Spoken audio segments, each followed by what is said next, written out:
Fear. I mean, we've all felt it, right? But what if tackling it wasn't just about psyching yourself up or being brave? Today, we're going to dive into a really fascinating text that lays out a very specific, scripture-based strategy for dealing with fear, and it frames it in a way you might not be expecting. So, right out of the gate, the source material we're looking at hits us with this really powerful question. It's asking us to completely reframe how we think about fear, not just as some feeling that happens inside of us, but as an external force, a spiritual weapon. And honestly, this one shift in perspective is the key to understanding everything else that follows. Okay, so to really get a grip on the solution being proposed, we first have to understand the problem as it's defined here. According to this text, fear isn't just a fleeting emotion. No, it's a paralyzing force, and it's designed to stop you dead in your tracks. And this is where the source gets super specific with its language. It calls it the spirit of fear. Now, this isn't just talking about, general anxiety or being nervous. It's described as a spiritual force with a very clear mission: to sow doubt, to cause paralysis, and ultimately to keep you from moving forward. So if the problem is this spirit of fear, then what's the solution? Well, the text argues that the answer is found in Scripture itself, guiding a very intentional and specific kind of prayer.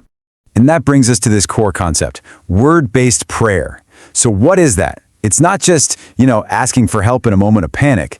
It's this deliberate practice of taking the actual promises and declarations from Scripture and making them the very foundation of your prayer. You're essentially fighting words with other more powerful words. And here it is. This is the cornerstone for that entire practice. This verse from 2 Timothy is presented as the absolute bedrock of the logic. The idea is, if fear doesn't come from God, then it has no authority in your life.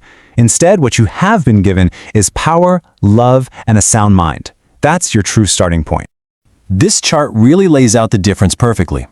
Over on the left, you've got what the text calls prayer in panic. It's reactive, it's rooted in anxiety, and let's be honest, it often just makes you feel more scared. But then on the right, you have word-based prayer. It's proactive, it's rooted in promises, and it's designed to do the exact opposite, to fortify your heart, calm your mind, and actually activate your faith. But this isn't just some theory. The source actually points to ancient scriptures to show this method in action. So let's take a look at who it holds up as the prime examples. So example number 1 is King David. The source points to this verse from the Psalms, but not as just some hopeful wish. It's presented as a powerful declaration of truth. By saying, "The Lord is my light," David wasn't just hoping. According to the source, he was actively aligning his mind with a scriptural reality. And in doing so, he was transforming his own anxiety into rock-solid confidence. And the second major example cited is Jesus in Gethsemane. Think about it. The source highlights that even when he was facing this incredible, immense fear, his prayer was still aligned with a known divine plan, the Father's will. And it's this word-informed submission that's presented as the key that unlocked the clarity and courage for him to see it through. Okay, so what's the end game here? If you put this into practice, what's the ultimate outcome? Well, the source describes a complete and total transformation, one that moves a person from a state of fear to one of genuine boldness. So the crucial point here isn't just about feeling a little less scared. It's so much bigger than that.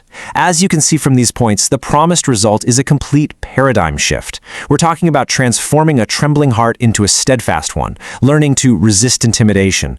The text basically claims this practice moves you from being a passive victim of fear to an active agent who operates with spiritual authority. And here's the best part.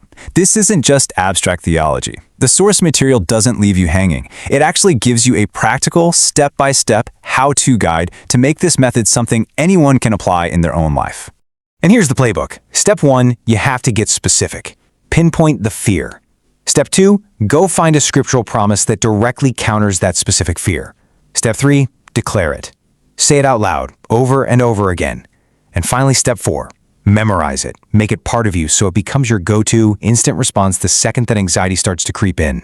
It's a really clear, actionable formula. And that really brings us full circle, right back to the central question this whole text is built on. Can a specific, structured method of prayer actually fundamentally change a person's response to fear? The source argues that it's not just a coping mechanism, but a tool for true transformation. And that is a powerful idea to think about. Thanks so much for joining me for this explainer.